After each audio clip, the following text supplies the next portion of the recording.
Dan kita ada satu kedudukan istimewa Melayu telah dibuat pada dalam Perjanjian 48. Jadi maknanya sebelum kita merdeka, Perjanjian 48, masa British buat balik semula tolak Millennium Union, kita tolak Millennium, dah dimasukkan semua. Jadi maknanya kan, jangan kita tak tahu. Lawyer atau guam kita cuma baca 1957. 57 tu tak ada makna kalau dia tak baca 1948. Dan kalau dia tak baca 48, dia tak ada makna kalau dia tak faham kenapa orang Melayu menentang Millennium 1946 dan Raja-Raja Melayu menokong. Jadi maknanya Raja Melayu mainkan peranan sepanjang perjalanan sejarah kita. Betul. Prof, sedikit yang Prof sebutkan tadi, ada apabila orang-orang Melayu dan juga Raja ini dia bersatu, maka orang British dia surrender. Kita menolak Melayu Union. Cuma tadi ada sebut ada segelintir yang menyokong Melayu Union ini. Mungkin boleh Prof sebutkan sikit. Okey. Jadi Perjanjian 48 sangat penting.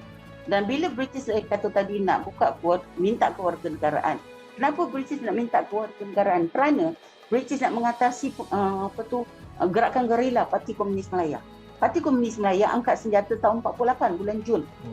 Jadi British sekarang pening kepala macam mana nak dia jangan banyak sangat sokong Parti Komunis Malaya. Bila British nak atasi Parti Komunis Malaya punya pengaruh, terutama di kalangan orang-orang Cina yang suka buat kebun di pinggir-pinggir hutan, buka ladang-ladang getah di pinggir hutan. Masa tu memang ownership tanah tak kisah. Kita tengah berperang kan. Masa tu kita kurang sistem. Jadi mereka buka di situ. Lepas tu mereka pergi ke ladang getah, mereka nanti ikat beras dekat perut mereka. So kita tengok makcik-makcik ni dah tua. Nyonya-nyonya dah tua tapi perut buncit macam mengandung. Wah, bila askar kita cek, rupanya beras ikat dekat perut. Sebab dia nak bagi kepada orang dalam hutan. Kadang kaki dia gemuk-gemuk macam penyakit biri-biri, tahu tak?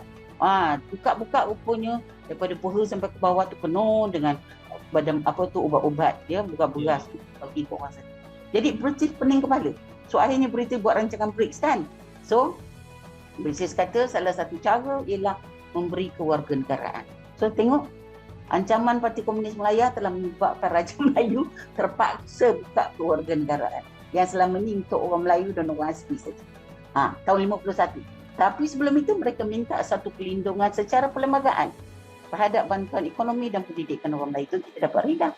Dan RIDA ini telah berjalan selama 5 tahun, tetapi peruntukan untuk RIDA selalu ditiadakan. Kenapa? Kerana British gunakan itu untuk menentang gerakan Parti Komunis Malaya. Jadi Dato' On sebagai pengerusinya pernah berkata, masalahnya sekarang orang Melayu ni sentiasa baik sokong British. Tapi kalau kita misalnya nak dapat, kita kena jadi komunis macam orang komunis tu. Barulah British pay attention. So British tak sukalah Dato' On cakap macam tu. Itu Dato' On dikeluarkan daripada UMNO, tahu. Digantikan dengan Tengku Abdul Rahman. Ini politik kan ni. Tapi saya tak nak sentuh lah. Saya pergi terus sini. Raja-raja kan, kita cakap pasal raja-raja. So raja-raja kita ni tadi tahu dia ada kuasa penuh. Jadi rakyat macam mana kau bising pun, bila British iktiraf raja kita sebagai ketua, maka mereka yang turunkan tanda tangan. So raja-raja kita ni tadi tahu dia ada kuasa penuh. Jadi rakyat macam mana kau bising pun, bila British iktiraf raja kita sebagai ketua, maka mereka yang turunkan tanda tangan. Dinasihati oleh menteri besar yang duduk belakang dia atau duduk sebelah sekarang. Conference of Rulers kan menteri besar duduk sebelah kan, atau duduk belakang. Itu sistem yang kita buat sejak kita dapat 1948, itulah perjanjian tu.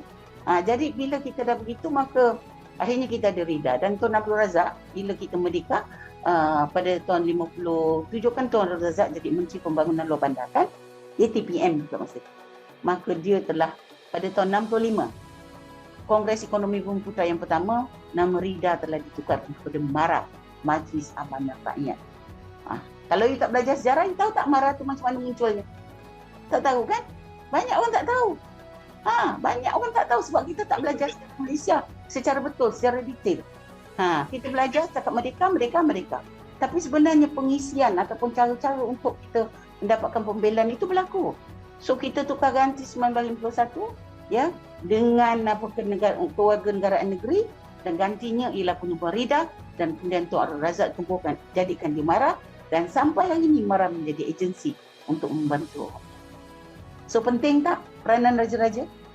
Sangat penting. Hari ini you kata raja tekan beras, you tak tahu. Kalau raja itu tidak bersama dengan rakyat, dia lepaskan negara ini pada British, kita mungkin sekarang dah jadi rakyat British semualah. Ataupun sekarang negara kita dah penuh dengan macam-macam kaum daripada seluruh dunia. Sebab Malayan Union kewarganegaraan dia tahu. Satu, siapa sahaja yang lahir di Tanah Melayu dan Singapura. Ini Malayan Union. Yang kedua, sesiapa sahaja yang lahir di negeri-negeri bekas jajahan takluk British di dunia. Ini selalu orang tak tunjukkan. Ini penting. Itu menunjukkan British seolah-olah nak menjadikan kita ni lombong untuk masukkan semua ikan, jenis ikan dan sebagainya. Belagalah siapa makan siapa, tak ada perlindungan. Kau kuat, kau survive. Kau tak kuat, matilah. Dan dalam hal ini saya percaya orang Melayu akan mati. Sebab orang Melayu bukan jenis bangsa yang selalu berjuang, selalu berperang, selalu bergaduh. Tak. You Melayu dapat ni baik, Prof.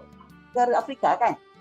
Pak hitam tu misalnya, dia datang sini dapat warga negara Melayu. You bayangkan kedudukan kita.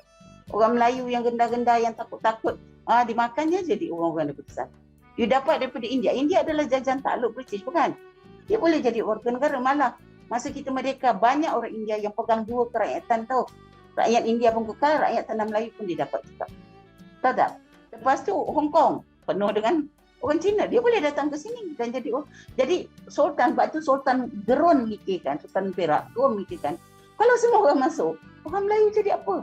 Tenggelam, kena pijak. Sebab itu Sultan juga bantah. Ya?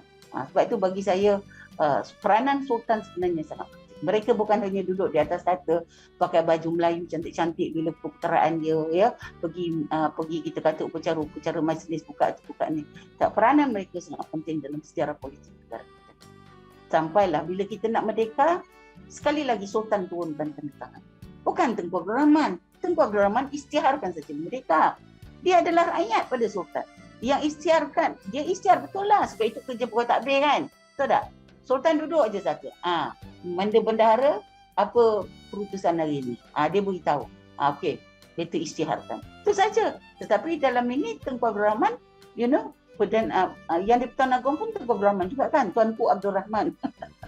Yang Perdana Menteri Tengku Abdul Rahman. Beza tu ya, Putra Al-Haj.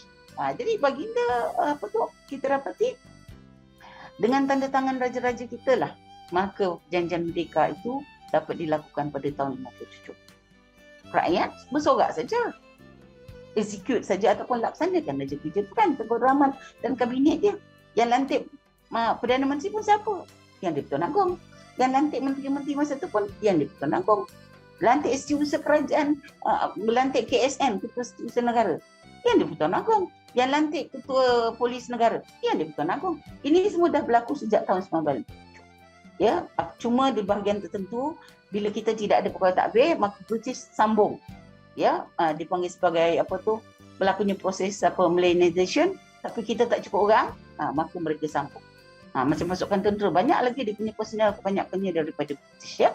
Sebab itu lagi satu, British ikat kita dengan merdeka, ikat kita 25 tahun.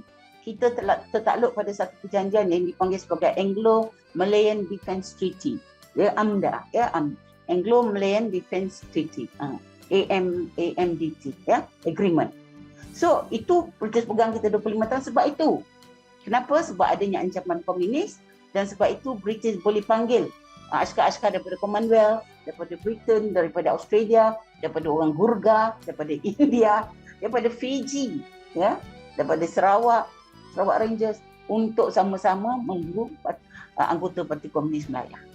So maknanya kemerdekaan kita itu adalah satu kemerdekaan yang memerlukan semua orang. Ya, semua orang. Dan dalam hal ini raja memainkan peranan. Kalau baginda tak setuju untuk bergabung dalam Persekutuan Tanah Melayu, kita mesti tak tahu raja-raja kita ni macam faham. Dia ada negeri dia, teritori dia. Dia ada bidang kuasa dia. Tak ada siapa pun boleh ganggu kan? Itu juga Kelantan, Terengganu. Semua ada kuasa. Tetapi kerana baginda tahu ini adalah untuk muslihat, untuk kepentingan kita masa depan, maka baginda setuju untuk bergabung. Bergabung diri dalam sebuah persekutuan yang dinamakan Persekutuan Tanah Melayu 48. Dan bila kita merdeka, benda itu terus. Persekutuan Tanah Melayu kan, kita merdeka pun pakai nama kita. Lepas tu bila kita nak tubuh Malaysia 1963, raja sekali lagi turunkan tanda tangan untuk bersetuju membawa negeri masing-masing masuk dalam Malaysia. Bukan Sabah Sarawak aja. Sabah Sarawak diwakili oleh British sebab itu jajahan takluk British. Tetapi lepas tu dia merdeka lah, dia dah merdeka. So pemimpin-pemimpin Sabah Sarawak lah dalam beberapa minggu mereka jadi. Tapi yang penting tulisan turun tangan ke tangan adalah Raja Raja. Jadi maknanya raja-raja Melayu ini bukanlah setakat habiskan beras, tidak. Mereka ada kuasa undang-undang, kuasa perlembagaan, kuasa kerajaan dan juga warisan yang dibawa daripada zaman sebelum Melaka lagi tahu. Melaka 1400 lebih kurang atau Melaka kata 1263 tak apa. Tapi sejak zaman Gangga Negara Perak tu, Gangga Hindu. Sejak zaman kerajaan Kedah Tua lebih lambat daripada Kedah Tua, ada raja. Merung Mawangsa. Ingat tak cerita tu, hikayat tu? Tetapi Melaka ni yang betul-betul kerajaan yang bersumberkan betul lah. Portugis ada, Cina ada, India ada kan, Arab ada. Jadi apa pun itu adalah warisan Melayu. So raja ni adalah tonggak. Ketua Pentadbiran Negara, Ketua Pentadbiran Negeri, Ketua Pentadbiran Masyarakat, dan juga yang paling penting, British telah bagi dia satu kuasa ekstra, iaitu kedudukan agama Islam dan adat istiadat Melayu adalah di bawah raja-raja Melayu. Yang kita pegang sampai hari ini. Jadi rakyat nak cakap apa? Memang itulah yang telah ditakdirkan, kan?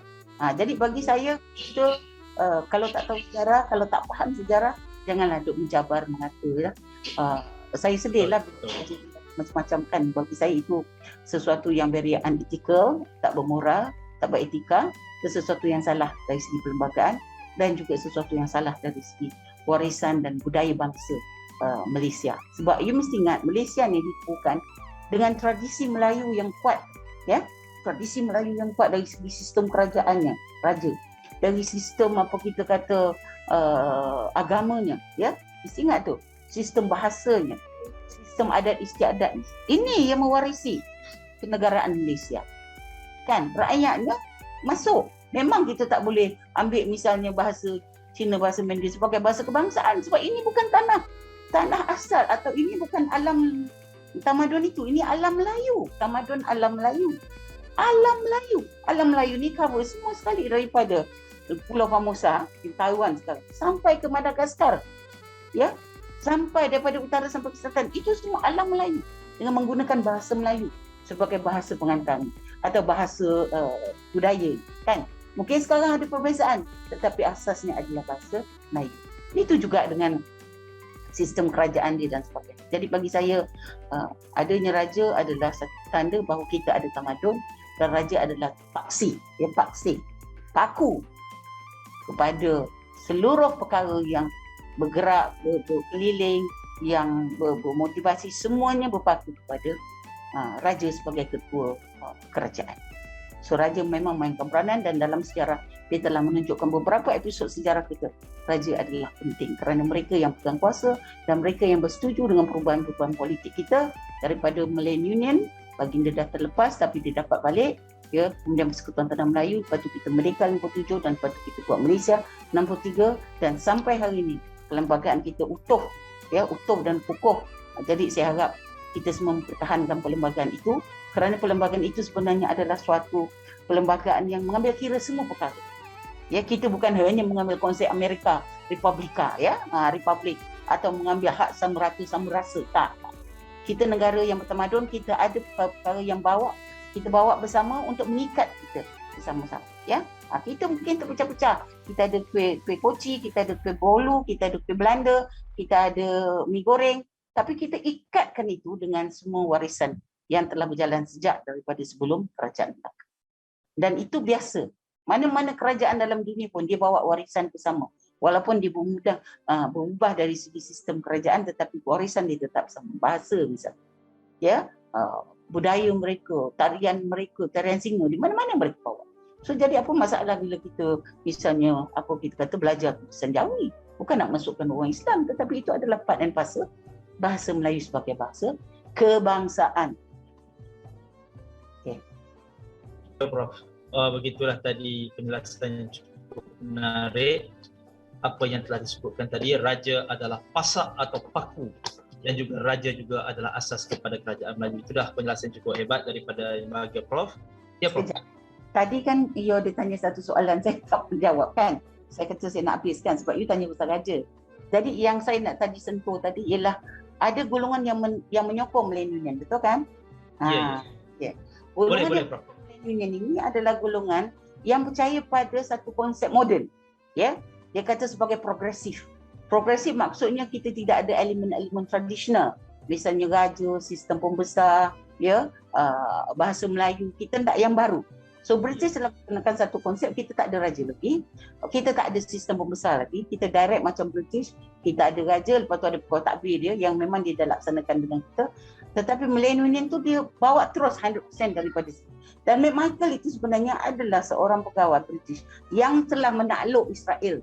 Ya, selepas dia berjaya menakluk Israel, membuat sistem pentadbiran di Israel sana pada tahun 48, pada tahun sebelum itu dia dah berjaya jadikan Israel dibina 48 kan, tapi gerakan tu sebelum dia dibawa datang ke tanah Melayu kerana dia memang seorang yang terkenal dengan sikapnya yang tegas, yang kukuh, yang menolak elemen-elemen tempatan. Itu dia. Sebab itu bila orang-orang menyokong, ada pihak menyokong milenial, mereka ini adalah orang yang terpengaruh dengan konsep Republik Indonesia, kan? Indonesia pada masa itu telah dipimpin oleh Soekarno dan mereka tidak ada raja, buang raja kan. Jadi itu konsep sama. Dan sebenarnya dari segi sejarah nak tahu bahawa Soekarno pernah tawar pada pemimpin-pemimpin kiri kita, iaitu apa kita kata Dr. Baharudin, Ibrahim Haji Yaakob, ya, Ahmad Bustamam, bahawa mereka mahu kita masuk merdeka kepada Indonesia. Jepun sebenarnya janji untuk golongan radikal ini nak merdeka. Tanah Melayu nak diberi kemerdekaan, tetapi Jepun dapati tanah Melayu tak berapa kuat semangatnya, maka dia akhirnya cadangkan kita masuk dalam Indonesia Raya. Dan Soekarno telah datang ke Taiping untuk berunding dengan Ibrahim Haji Yaakob dan juga Burhanuddin untuk menentukan tarikh pengisytiharan kemerdekaan bersama, iaitu pada 17 Ogos. Ya, 17 Ogos. Lepas itu kita dapati Ibrahim Haji Yaakob telah menyediakan KRIS, Persatuan Rakyat Indonesia Semenanjung, untuk jadi satu wadah untuk menyokong gerakan merdeka bersama Indonesia. Tetapi takdir Tuhan tak menentukan begitu. 15 Ogos si Jepun menyerahkanlah tanpa syarat, ya.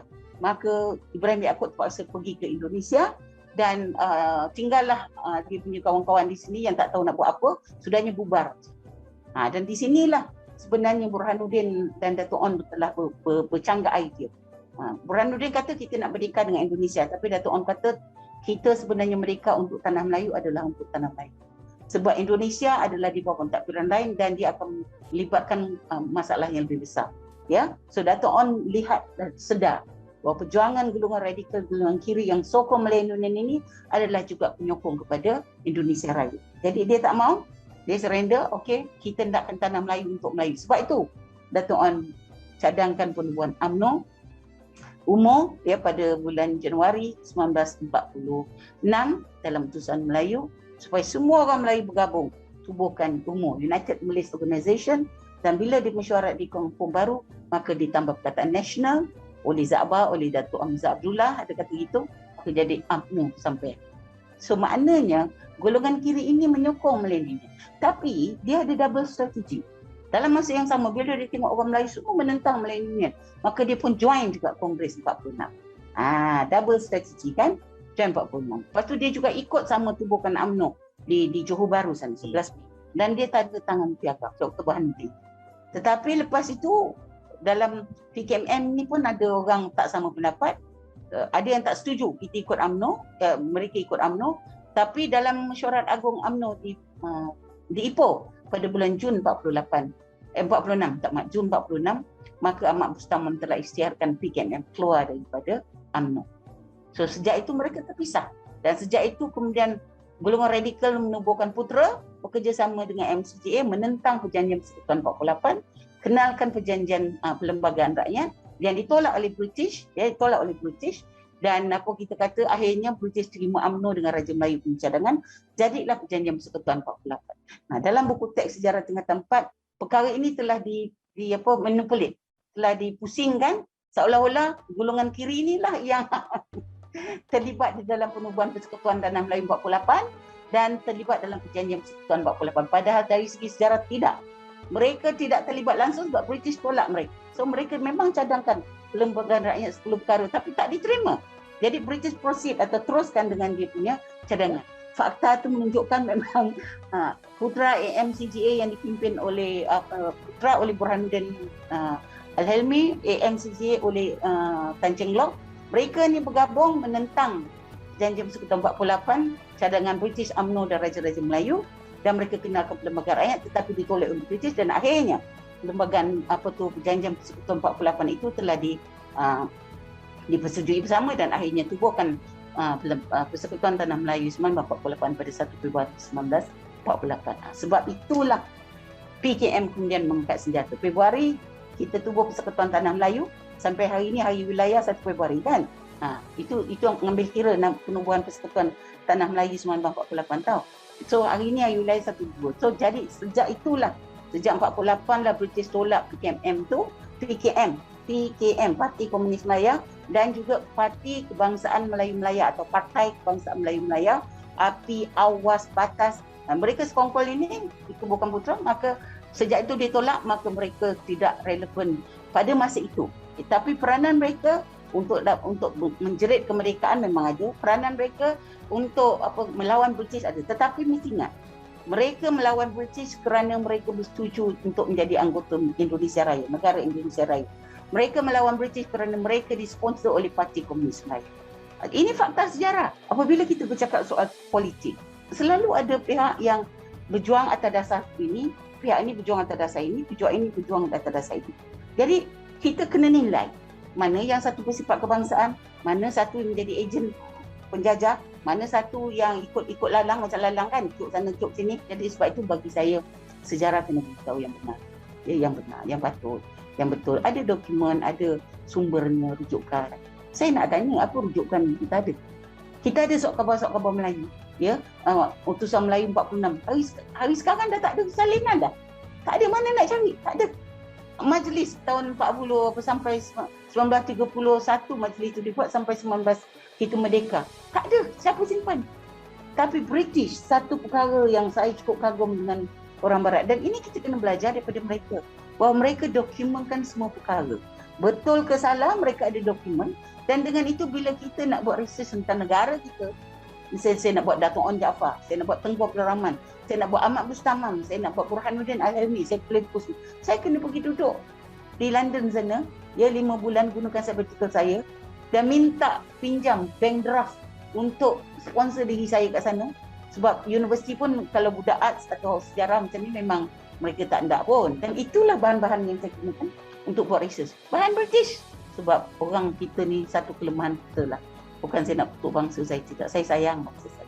Demi Allah. Sebab saya sayang Melayu lah saya buat kajian tentang orang. Soalnya sekarang kita mengkaji sejarah ini juga satu cara untuk menunjukkan sayang kita kepada negara kita, sayang kita pada bangsa kita, dan sayang kita pada agama. Jadi bagi saya semua orang ada perannya. Jadi kalau kita tak tahu, kita baca. Kalau kita tak tahu, kita tanya. Dan kita tanya biarlah pada orang yang betul-betul nak beritahu kita benda yang benar, dan kita janganlah pula jadi selektif sangat sehingga kita menjadi emosional dan akhirnya kita menolak kebenaran.